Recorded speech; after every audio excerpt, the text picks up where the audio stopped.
for that in terms of an answer is really around upskilling. McKinsey put out some recent statistics, and they talk about 73% of the high performing organizations say that they're going to upskill at least a third of their staff. So I think that's one thing, is really sort of understanding, again, what's our objective as an organization? Do we have the right skills in-house, or do we need to upskill some of our people? And how are we going to have this hybrid of internal and outsourcing some of that? It could be, how is AI rechanging the world of marketing, sales, CX, all of which I cover in depth, and thinking about the partners and the vendors that are out there, and how you can start to, work collaboratively with them. And then finally, culture. It's really important to think about making sure that you communicate properly with your staff, such that you have staff that are on board, they understand the changes, and that they feel that they're being properly communicated with, so that they can be on board and help you make that project a success.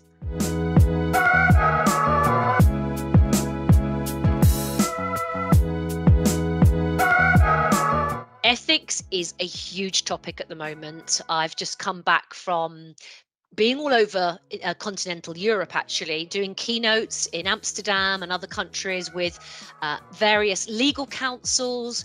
For example, lawyers, chief legal counsel in organizations are having to train and advise their teams such that they don't, for example, their marketing teams don't breach and violate copyright and trademarks across the work they do in marketing or in HR. So it's such an important space. And I'm on the editorial board of the AI and Ethics Journal, and also on the all-party parliamentary group for harnessing AI ethically. So I advise organizations. We talk about the EU Act and the various acts going through Parliament and in other countries, in Canada and North America. I've just been working in Toronto with banks, Canadian and US banks, so helping them understand bias, helping them understand the clear data set, helping them play a role in assisting the regulators to come up with the right kind of adoption. So we've got both the AI regulators, and then we've got the various organizations who are regulating banking or retail or medical. So those sorts of factors are really important. Privacy, consent, not discriminating in terms of gender or people being economically disadvantaged. So there's some of the really important factors, the black box scenario that we don't want, for example, to deny somebody a mortgage or an insurance policy because of the work that the AI has done. So having the human in the loop across all of that is really important.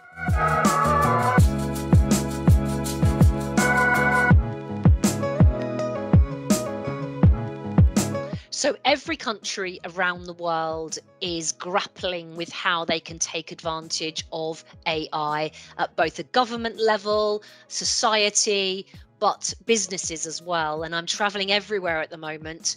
The Middle East, so different what I'm experiencing in Jordan and Bahrain and Dubai compared to, say, North America and parts of Europe. Some of it boils down to the politics. Is it a benevolent meritocracy? Is it, a democratic organization? So, that will change and alter the way that organizations are set up and the freedoms that they have and the grants that they're given and so on. Culturally, it's going to be about how risk averse they are. But actually, I would say that with exception of the politics, it's more to do with how risk averse a sector is. So the banking sector all around the world is pretty risk averse. It's not so different in North America to, say, parts of Europe. So I think you've got a mix of the cultural side of it that's to do with the country and their norms and their values and their political sort of side of things, and then you've got the other aspect, which are the impacts on the sector, the sectoral impacts that again are linked to more different factors such as risk. So I'd say that that's really where I would come at that particular area.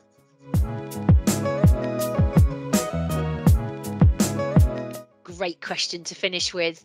Really, that AI is not the big shiny robot coming and taking all of our jobs. It's reshaping the world of work, the world of business.